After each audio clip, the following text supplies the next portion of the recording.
not subscribed. बच्चों, हम लोगों ने मैट्रिक्स का टाइप्स ऑफ मैट्रिक्स, मैट्रिक्स में ऑर्डर्स और ऑपरेशंस ऑन मैट्रिक्सेस को देख लिया है।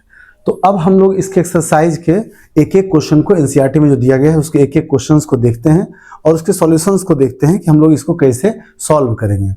जहां पर भी आपको डाउट हो आप कमेंट सेक्शन में लिख सकते हैं। ओके बच्चों, मैट्रिक्स चैप्टर में सबसे पहले हम लोग एक्सरसाइज 3.1 इसके क्वेश्चंस को देखेंगे। मैं एक एक करके सब क्वेश्चन को सॉल्व करूंगा, आप लोग इसको समझिए। यहाँ एक मैट्रिक्स दिया हुआ है जिसका सबसे फर्स्ट क्वेश्चन है the order of the matrix. इस मैट्रिक्स का ऑर्डर हमको देखना है। तो ऑर्डर का मतलब क्या हुआ, row by column, row into column. 1 2 3 that means ये हो गया 3 बाय 1 2 3 4 4। पहले क्या आ गया हमको, number of rose into number of columns. हम लोग इसको पढ़ते क्या है, order of the matrix is 3/4। Okay, second है द नंबर ऑफ एलिमेंट्स। अब यहां पर एक वर्ड और जुट गया, इंट्रीज। इसमें कितने एलिमेंट्स हैं या कितने इंट्रीज हैं। तो नंबर ऑफ एलिमेंट्स क्या हो गया, अगर हम एक एक करके काउंट करें तो भी यहां पर 12 हो जाएगा, या फिर जो इसका ऑर्डर आया है आप उन दोनों को आपस में मल्टीप्लाई कर दो, नंबर ऑफ एलिमेंट्स आ जाएगा। Okay, next right the elements. इसको A13 पढ़ेंगे, A13 नहीं पढ़ेंगे। A21 not 21, A33 not 33। तो इस तरह से और कुछ वैल्यूज पूछा जा रहा है। यहां पर है 13। 13 का मतलब फर्स्ट रो का थर्ड एलिमेंट। तो ये फर्स्ट रो हो गया, फर्स्ट रो 1 2 3, फर्स्ट रो का third element that is 19। Second row का फर्स्ट एलिमेंट, सेकेंड रो का first element that is 35। Third row का थर्ड एलिमेंट, थर्ड रो का थर्ड एलिमेंट क्या है, 1 2 3 third row that means -5। Second row का fourth element, second row का fourth, तो second row का फर्स्ट सेकेंड थर्ड फोर्थ क्या हो गया 12। अब आप बताओ कि सेकेंड रो का थर्ड एलिमेंट क्या होगा। मैं इस क्वेश्चन को छोड़ रहा हूं। सेकेंड रो का थर्ड एलिमेंट क्या होगा, आप कमेंट में लिख सकते हैं इसका आंसर।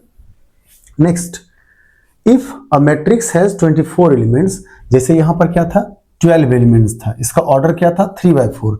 अब यहां कितने एलिमेंट्स हैं, 24 एलिमेंट्स है। पूछा क्या जा रहा है, पॉसिबल ऑर्डर्स। तो 24 एलिमेंट्स को हम कैसे कैसे अरेंज कर सकते हैं, कितने तरीकों से हम अरेंज कर सकते हैं। तो अगर 24 एलिमेंट्स है, ये इसका सॉल्यूशन है। 24 एलिमेंट्स अगर हो तो इसका पॉसिबल ऑर्डर्स क्या क्या होगा। पॉसिबल ऑर्डर्स क्या क्या होगा, 1 रो 24 कॉलम, मतलब मल्टीप्लाई करके वो 24 हो जाए। 2 रो 12 कॉलम, 3 रो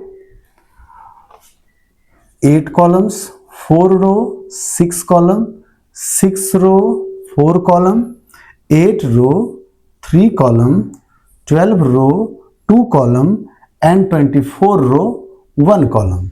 मतलब कि इसके जितने भी एलिमेंट्स हैं उस सब को हम इतने मैट्रिक्स में अरेंज कर सकते हैं। नेक्स्ट, इसी में एक और क्वेश्चन है कि what if it has 12 elements. अगर 12 एलिमेंट्स है तो क्या होगा।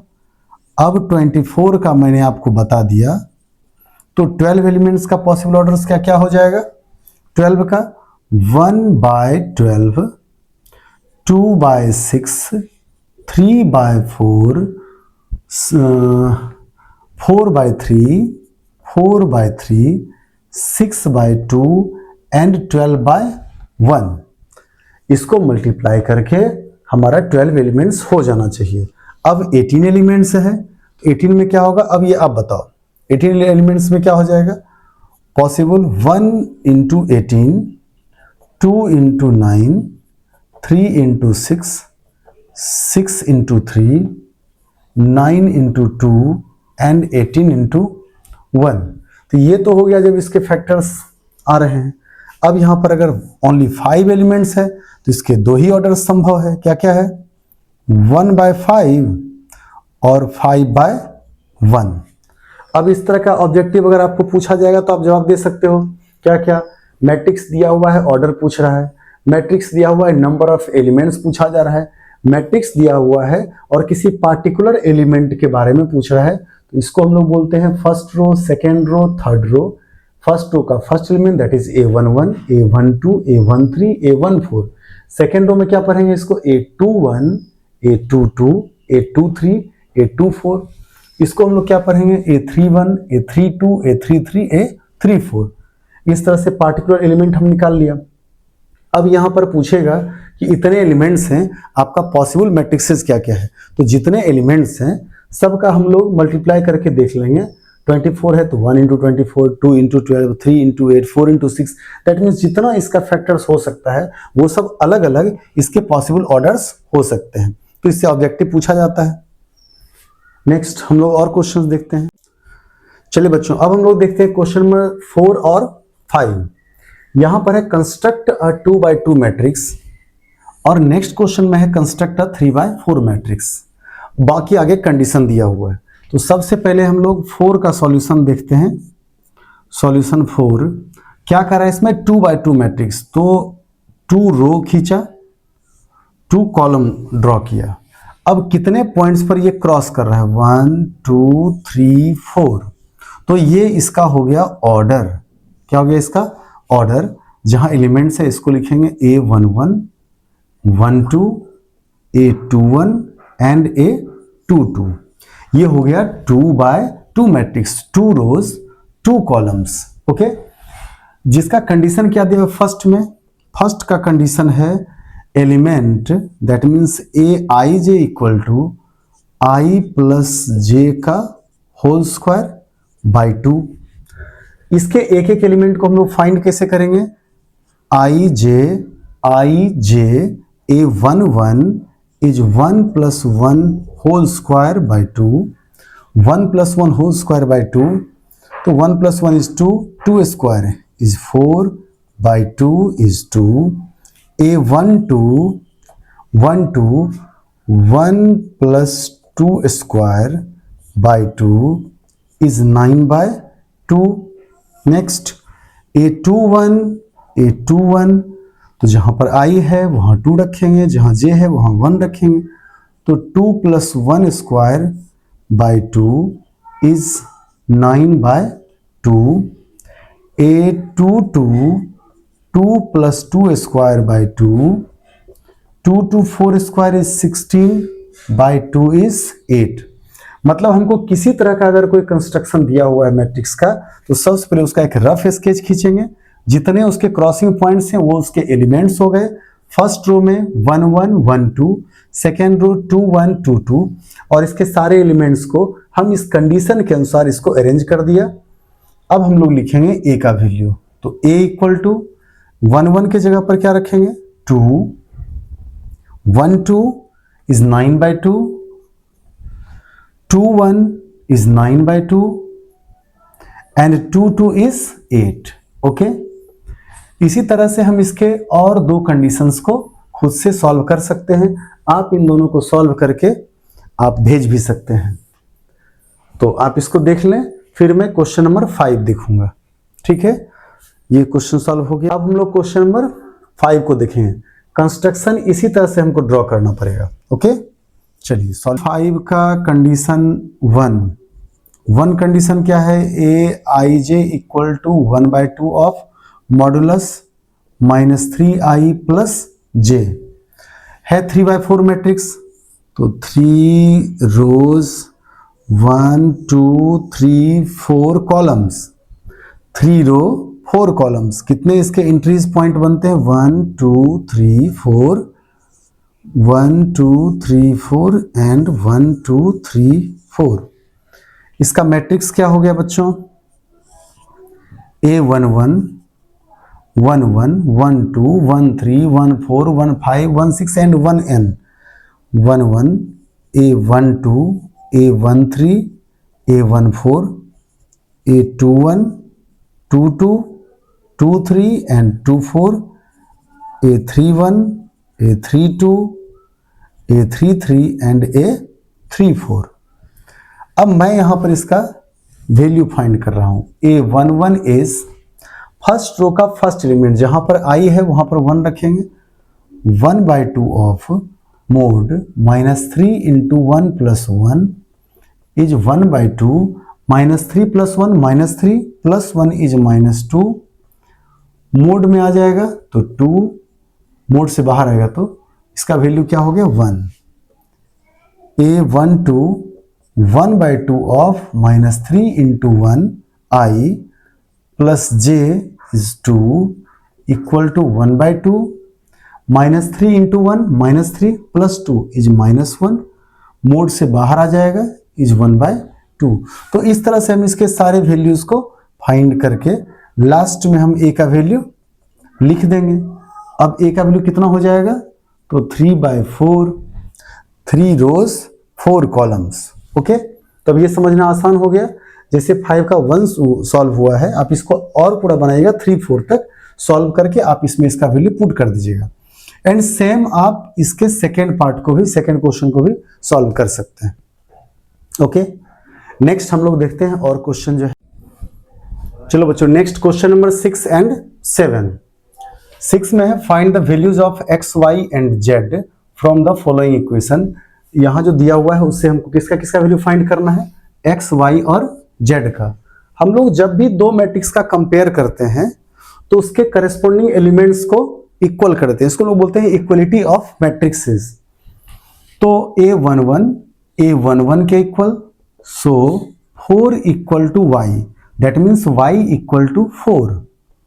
एंड A12 के इक्वल, तो 3 equal to z, second element के इक्वल।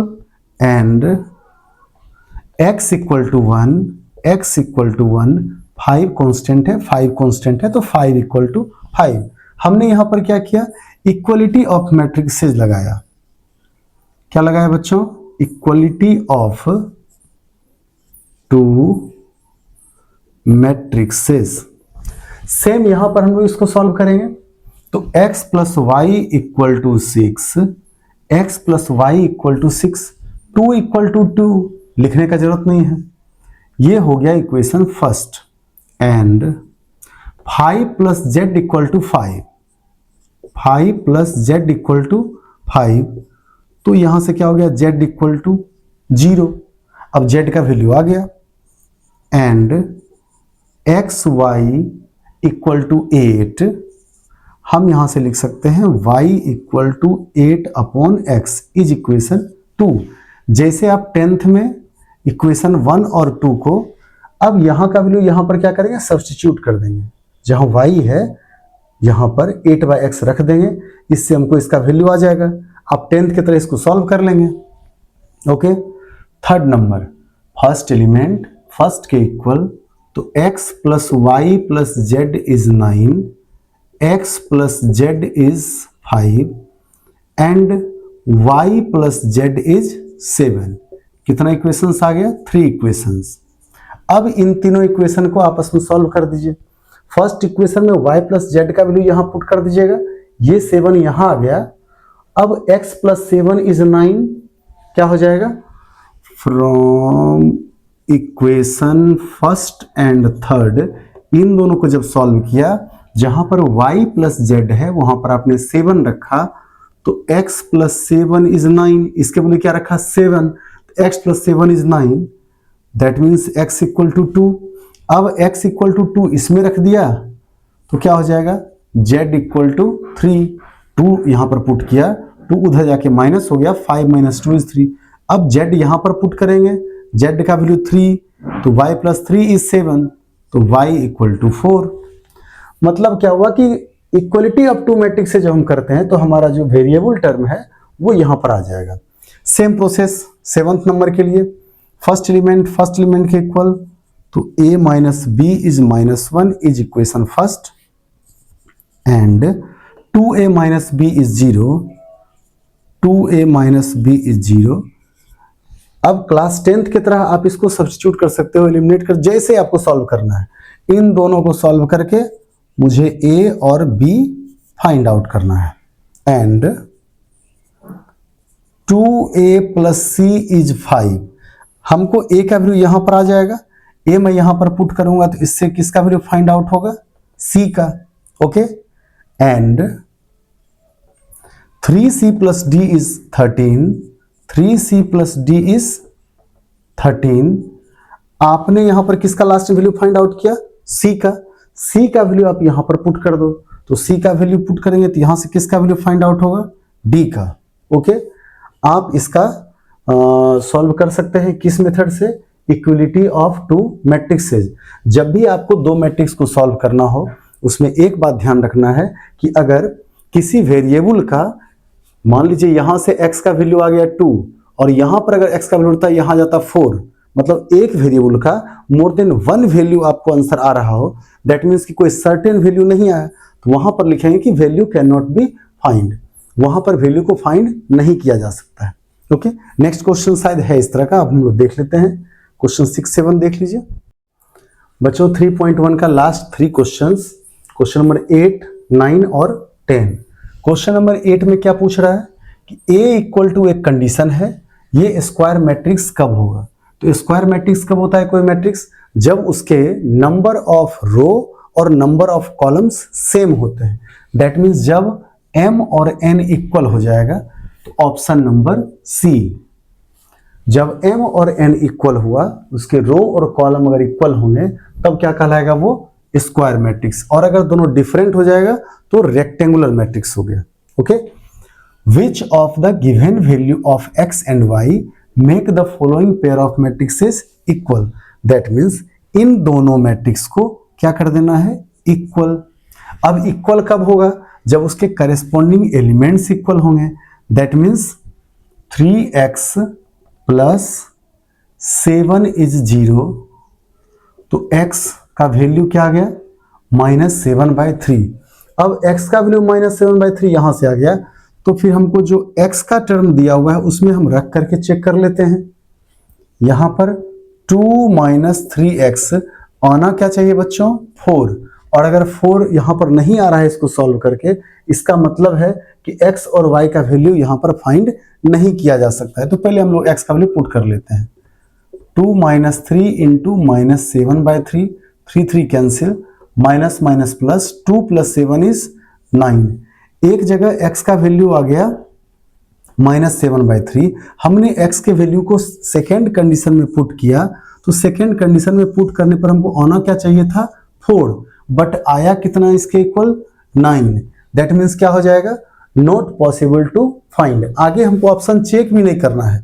अगर एक ही वैल्यू में, एक ही वेरिएबल में कंट्राडिक्शन वैल्यूज आ रहा हो, अलग अलग वैल्यूज आ रहा हो, तो हमको यहां पर क्या लिखना है, not possible to find. Okay, objective है बट इसको मैंने सॉल्व करके आपको बता दिया। नेक्स्ट और important, the number of all possible matrixes, क्या पूछा जा रहा है, all possible matrix of order 3/3। Order क्या है इसका, 3/3। That means 1 2